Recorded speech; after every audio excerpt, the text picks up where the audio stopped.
కాజీపేట మాజీ మంత్రి డిఎల్ రవీందర్ రెడ్డి నివాసంలో భేటీ అయిన కాంగ్రెస్ పార్టీ అధ్యక్షురాలు షర్మిల కాంగ్రెస్ పార్టీ అధికారంలో ఉంటే ప్రస్తుతం రాష్ట్ర సమితి దయనీయ పరిస్థితిలో ఉండేది కాదని, డిఎల్ రవీందర్ రెడ్డి గారిది కాంగ్రెస్ పార్టీ డిఎన్ఏ అని కాంగ్రెస్ పార్టీ బలోపేతానికి కృషి చేయాలని షర్మిల కోరారు. కాంగ్రెస్ పార్టీ అధికారంలోకి వస్తేనే అనేక పథకాలు ఆంధ్ర రాష్ట్రానికి వస్తాయన్నారు.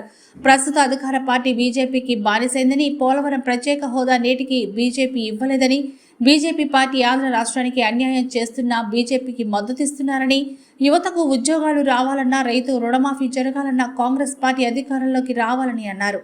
కాంగ్రెస్ పార్టీ అధికారంలోకి వచ్చేదానికి నా వంతు పాత్ర చాలా ఉంది. నేను కాంగ్రెస్ ని గెలిపించాను కదా, ఆంధ్రప్రదేశ్ లో కూడా ఆ ఫలితాలు పునరావృతం అవుతాయి అనుకుంటున్నారా? తప్పకుండా కాంగ్రెస్ పార్టీ కాంగ్రెస్ పార్టీ బలోపేతం కోసం శాయశక్తిలో ప్రయత్నిస్తాం. ఎలాగైతే తెలంగాణలో శ్రమ వంచన లేకుండా పాదయాత్రతో సహా ఎంత వీలైతే అంత కష్టపడి ఒక నియంత్రణ దించామో, ఆంధ్ర రాష్ట్రంలో కూడా కాంగ్రెస్ పార్టీని అధికారంలోకి తేడానికి నా వంతు కృషి చేస్తా. కాంగ్రెస్ పార్టీ సంపూర్ణంగా కష్టపడుతుందని మాటిస్తున్నాం.